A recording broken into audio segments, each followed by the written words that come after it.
বুনিয়াদপুর পৌর এলাকায় পথ নিরাপত্তায় উদ্যোগী পৌরসভা। দক্ষিণ দিনাজপুর জেলার বুনিয়াদপুরে ধারাবাহিক ছোটখাটো দুর্ঘটনা ঘটে চলেছে। এবার সকল প্রকার পথ দুর্ঘটনা রোধে উদ্যোগী পৌরসভা 512 নম্বর জাতীয় সড়ক এবং 10 নম্বর রাজ্য সড়কের দুদিকে ফুটপাত এবং ডিভাইডার করার বিষয়ে সিদ্ধান্ত নেওয়া হলো। বিগত কিছু মাস যাবৎ বুনিয়াদপুর শহরে নানান পথ দুর্ঘটনার সাক্ষী হতে হয় পৌরবাসীদের।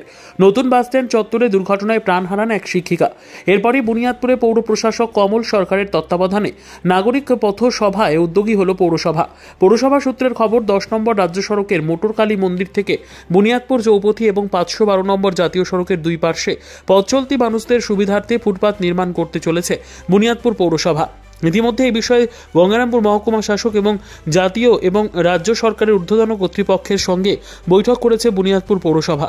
এই বিষয়ে আমাদের মুখোমুখি হয়ে বুনিয়াদপুর পৌরসভার পৌর প্রশাসক কমল সরকার জানান, না আমরা বসেছিলাম গত শুক্রবার দিন এই যে সঙ্গে রোড সেফটির মিটিং হয়েছিল। সেখানে আমি পৌরসভার পক্ষ থেকে জানিয়েছিলাম যে বুনিয়াদপুরে নতুন বাস স্ট্যান্ডে বা বিভিন্ন জায়গায় অ্যাক্সিডেন্ট হচ্ছে, সকালে বাজারটা নিয়ে লোক ঢুকছে না। তো আমি এডিও সাহেবকে বললাম যে স্যার, এই ব্যাপারগুলোকে দেখতে হবে।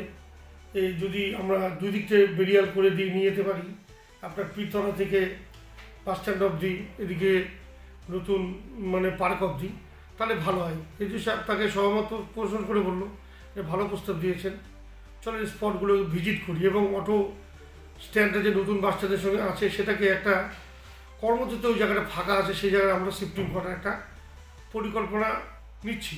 তাহলে রাস্তাটা বড়ই থাকবে, লোকজন চলতে ভালো থাকবে এবং পাশাপাশি বেরিয়াল দিলে একটা ফুটপাথ তৈরি হলে ফুটপাথ দিয়ে মানুষ যাবে, মাঝখান দিয়ে গাড়ি ঘোড়া যাবে, এরকম একটা পরিকল্পনা নিচ্ছি। এবং এই হিসাবকে আমি সরজমিন তদন্ত করে আমরা সার্বিকভাবে অ্যাসিস্ট্যান্ট ইঞ্জিনিয়ার NH 12 এবং রাজ্য সরকারের যারা দায়িত্বে আছেন ইঞ্জিনিয়ার, তাদেরকে একটা আমরা সেদিন আমরা ভিজিট করলাম, তাদেরকে দেখালাম জায়গাগুলো, তাতে সহমত প্রকাশ করেছে। আগামী দিন ওদের নিয়ম অনুযায়ী ওরা বসবে, যে NH 12 যারা কর্মকর্তা আছে দেখে ওরা চেষ্টা চালাচ্ছে, তাতে ওরা একমত করে দেওয়ার চেষ্টা করবে। এবং কিছু বাম আমাদের এই নতুন বাস স্ট্যান্ডে হবে, একটা মিউনিসিপ্যালিটি বাম্প হবে, বিডিও অফিসের সামনে বাম্পটা ফেটে গেছে, সেটাও দেখতে বললাম। ওনারা সার্বিকভাবে দেখে আগামী দিনে এই কাজগুলো করার একটা চিন্তাভাবনা তারা করেছে। বুনিয়াদপুর থেকে সুশোভন সিংহের প্রতিবেদন, আপনার নিউজ।